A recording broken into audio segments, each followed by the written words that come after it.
আল্লাহ তাআলা যদি দয়া করে আমাদেরকে মাফ না করে, আমাদের বাঁচার কোনো উপায় নাই। আপনি কি ভেবেছেন আপনার নামাজ দিয়ে আপনি জান্নাতে যাবেন?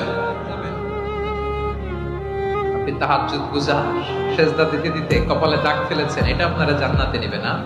আল্লাহ তাআলা যদি দয়া করে আমাদেরকে মাফ না করে, আমাদের বাঁচার কোনো উপায় নাই।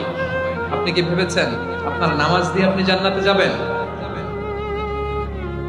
আপনি তাহাজ্জুদ গুজার, সেজদা দিতে দিতে কপালে দাগ ফেলেছেন, এটা আপনারা জান্নাতে নেবে না। আল্লাহ তাআলা যদি দয়া করে আমাদেরকে মাফ না করে, আমাদের বাঁচার কোনো উপায় নাই। আপনি কি ভেবেছেন আপনার নামাজ দিয়ে আপনি জান্নাতে যাবেন? আপনি তাহাজ্জুদ গুজার, সেজদা দিতে দিতে কপালে দাগ ফেলেছেন, এটা আপনারা জান্নাতে নেবে না।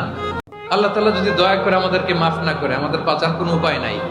আপনি কি ভেবেছেন আপনার নামাজ দিয়ে আপনি জান্নাতে যাবেন? আপনি তাহাজ্জুদ গুজার, সেজদা দিতে দিতে কপালে দাগ ফেলেছেন, এটা আপনারা জান্নাতে নেবে না।